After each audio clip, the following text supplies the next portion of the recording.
on Facebook. So, hello everyone, and thank you for joining. My name is Adriana Stewart, and I'm currently a junior poli sci sports med double major studying at Howard University, and I have the pleasure of serving as PopHack social media intern. We're continuing our interview series so that you all can get to know our endorsed candidates and learn a little bit more about their platform. And today I have the pleasure of interviewing District 88 State Rep candidate Hawley. Hawley, thank you so much for joining us today. Thank you for having me. I appreciate it. Of course, and we'll hop right into the questions. So one of the questions I like to start off with is, we know you're running for the state rep seat, but can you tell us a little bit about who you are outside of politics? Sure. So I am a small business owner. I own a small pet sitting business in Northwest Arkansas, and I'm a single parent. I have one child who is kind of my everything. I am also a breast cancer survivor and a type 1 diabetic. And I've been in this area my whole life. I'm a little new to District 88, but I've lived in Northwest Arkansas, born and raised in this area for forever. And I'm really community focused. I'm someone who, throughout some of my downsides and slides in life, have been really lucky to receive some help, and that's kind of why I'm here today. For sure. And speaking of being here today, how did you know it was time to run for the 88th district state rep seat, and why did you choose that position specifically? So I've always been interested in politics. I was lucky as a child. I got to help on a couple of campaigns. I'm from Prairie Grove, Arkansas, and we had family friends who ran for office at the state level and lower levels. And so I had something I had been introduced to from a young age. And then I was a girl state candidate and actually went back as a counselor as well. And so it was always on my radar. But I thought about getting involved and volunteering, and especially after I worked in nonprofit and I saw how so many people needed some help with getting the help that they needed from the state. It kind of made me more aware that it wasn't just me, because I myself was a SNAP recipient, and I was putting myself through school and working and taking care of my child. And then when I got into nonprofit, I thought, wow, okay, well, my entire caseload, they need help. And how many more people are there in Arkansas that need help? And kind of it just kept rolling. It was like a snowball, like one thing happened and it built upon the other. And then around 2 years or more ago, I started getting involved locally, trying to volunteer for candidates who were running for office. And I started going to some of the trainings and other things. And I got to watch a really awesome speaker, I believe from Vote, Run, Lead. And they talked about why women don't run for office. And everything she said was just like right in my heart. And it really struck a chord with me. And I thought, oh my gosh, those are all the reasons why I say I can't run. And because I had that hope in me that I wanted to, but I thought I'm not qualified enough, or maybe I'm not old enough yet, or maybe I don't have enough political knowledge or experience. And I went through all these reasons, and being a mother, other things. And when she spoke about that and shared, and I heard my thoughts reflected in her words, it just kind of gave me goosebumps and made me realize I wasn't, alone in feeling that way. And after talking to a lot of the local candidates, I just kept coming back to the fact that here I am, and I'm talking about how there's change I want to see and ways I want to help. And I kept looking around going, well, someone's going to step up, or they'll step up and then I'll support them. And at some point you realize that it's you. And at some point I just had that feeling. And I realized I was the one who was going to run instead of supporting someone who ran, that my story was worthwhile and my experience was worthy and that I could run just as I am and that was okay. And once I kind of came to grips with that, I decided to do it. And luckily in my area, they needed a state house seat and someone to step up into District 88. And it just kind of all fell into place, honestly. And I decided that's the way that I wanted to serve. For sure. You mentioned Girls State, and I had the opportunity to go to Girls State my junior year. So it's definitely fun and definitely a great way to get involved in the political process, even though, it's not real, but it's still a great eye opener. But you also touched on helping on campaigns. And, COVID-19 right now has left many people with campaigns facing barriers about keeping the momentum going. And so they've had to come up with creative ways to connect with their community and keep the, drive there. So can you touch on some of the things that you've been able to do to stay connected with your community while also keeping momentum for your campaign? Sure. Honestly, it has been extremely difficult for me. Um, I am newer to District 88, like I said, and also I'm such a people person and I had been looking forward to meeting people face to face. We had huge plans, for events and things we were going to do. And all of that just kind of fell to the wayside whenever the coronavirus stuff all happened in March.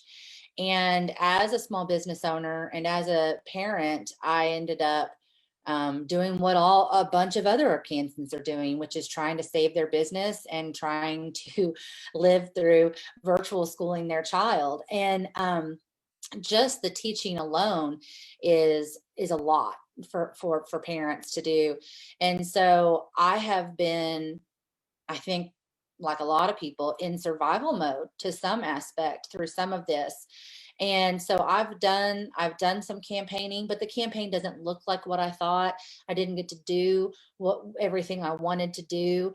I was really upset about it, and it's something I'm trying to come to terms with, that uh, when we were in the midst of everything, when it was new, everyone kind of shut down for a while, and things kind of picked back up, and some people found different ways to alternate into other things like virtual events, and there are some things, but my daughter is one of my top priorities, and also providing for our family. So I really did kind of have to buckle down and focus on that and navigate filing for PPP loans and things that a lot of other business owners were doing. So I would say that I have tried to keep sharing on social media. I've tried to have conversations with my neighbors and with people who I did get to connect with in District 88, but that I did not find a great way to make those connections during COVID. And it's probably one of my biggest disappointments about this campaign. And I'm happy that you shared that. It's great to be, transparent, but social media is a really great platform, and it's very powerful. So, most candidates using social media is a great outlet. And so, you have other priorities, which are important, but you still finding the balance and still finding the time to utilize social media is really great. So kind of switching gears a little bit here, your platform initiatives include aspects in healthcare, women and mothers, economic opportunity and infrastructure, gun safety and public health, and public schools. So can you touch on how you plan to enhance these areas as state representatives? Okay, so healthcare is one of my main focuses, and it's because I have, as a breast cancer survivor and as someone who lives with type 1 diabetes every day, I have had to navigate almost every level of state or insurance you could have, from Medicaid to the private option to private insurance. I've experienced all of those. I've seen strengths and weaknesses in all of those. Um, you know, one of the things I'd like to focus on would be I think some people want politicians to say they have a solution and they're going to come in and fix everything. And I will just say, I don't think that I have that. What I do have are very practical things I've learned from being on the ground and living these experiences that could absolutely make it more accessible for people to get insurance.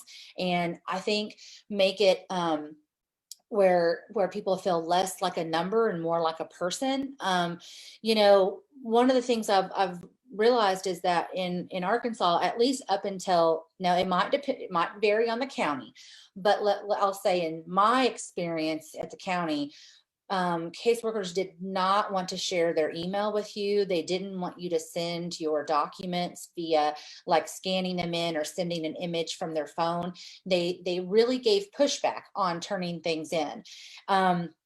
And I talked to a friend who lives in Texas, and they actually have an app. So they're able to use a secure app to turn in documentation. And when I was working in that local nonprofit, we had people who didn't have transportation nor the money to really like give a friend to take them to get to, the county, to DHS.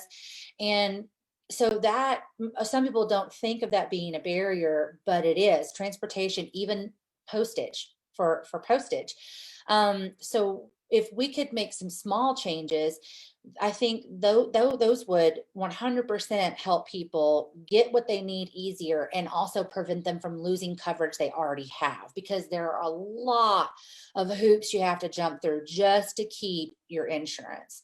And also another practical thing, if you've ever received any written notices from DHS, I feel like they are not written in clear spoken English. For a lot of Arkansans, I think that they're kind of uh, purposely confusing, and I don't see any reason why notices need to be written that way. It should be an easy thing. So even just adapting language and how we send out notices is another thing. So for me, a grand solution I don't have, but practical solutions I do. And I think those are things we can implement and hopefully get support from both parties, because they're extremely doable. And Arkansas, I feel like, could totally step up and do these things and make it easier for people to get the help they need. So economic opportunity right now, as a small business owner, I know what my friends here in Northwest Arkansas need is they need some COVID relief help. They're doing everything they can. They are working, they're following all the regulations, but they're also working at a small percentage of what their normal sales are. And they're still trying to pay, if they're brick and mortar, they're still trying to pay rent. They're still trying to pay employees. And I just don't know how they can continue doing that, especially as we move from fall into winter and we lose outdoor space. I'm concerned, so I would definitely want to be supporting local businesses and trying to look at some relief for them. I just think they're vital to our area, and without them, our cities and towns, they won't be the same. So that's one. I also think education and support for small businesses and people looking to start small businesses. I'm not sure if you're familiar with I think it's the Arkansas Small Business and Technology Center, ASBCT. Yeah, it provides free resources to small businesses. You can go and learn about promoting yourself on social media, how to apply for loans, all these different things. I think we need more of that. And I think providing that sort of access and getting that out to community members who need that kind of information is key. So education and support, because there are people who are trying to kind of jump a gap between where they are and where they could be with their business. And I think those types of programs are going to help. So I'd like to see support for those types of things. And there are others, but I don't know how many you want me to talk about. It's completely up to you if you want to speak on anything else. I mean, and I can derive this into our last question. We touched on many different things today. Is there anything else you'd like to add or discuss from your platform before we hop off? Mostly one of the things that just keeps coming back to me again and again in these conversations I'm having with people and sharing with voters is that they want to feel like their values are reflected in leadership, and they want to feel like they can trust again. And this is like across the board. And so I want voters to know that I feel like I'm someone who is running, who knows what it's like to go through the same struggles that you're going through, and that it is extremely important to me to be transparent and honest, and to carry my values with me if I am successful and am elected into be, the state house. So please know that I'm available. I am always willing to talk and answer questions, and that I hope that you will have faith in that there are people who are stepping up and that want to see changes and that want to work across the aisle for change and to be inclusive, and I guess to bring some some voices back to the table that have been missing, I think, in a lot of conversations. And I also hope to do that for people in my district who might not be being heard. And I kind of just hope to continue being a megaphone for those voices, and using what I know to help others. For sure. And with that, Hawley, I want to thank you again for taking the time to join me today to discuss a little bit about who you are and some key elements from your platform, and just allowing us to get to know, again, you. I hope everyone that is watching either has already voted or plans to vote now or on November 3rd, and preferably in favor of our candidate, Hawley Woods. And Paul Pack is just really wishing you the best on your campaign, and we're hoping to see a win following this election. Thank you. I really appreciate that you're giving candidates a platform to come and share a little bit about themselves. I think it helps for people to see our faces and have a way to talk to us, sort of, and get to know us a little bit. It's been hard not being able to meet people face to face. For sure. And, that's kind of why this whole thing was started, so that, we can combat being with our candidates being able to be seen. So, thank you again. And thank you everyone for watching. And with that, we'll go ahead and log off. So all of you have a great night. Thank you. Thank you.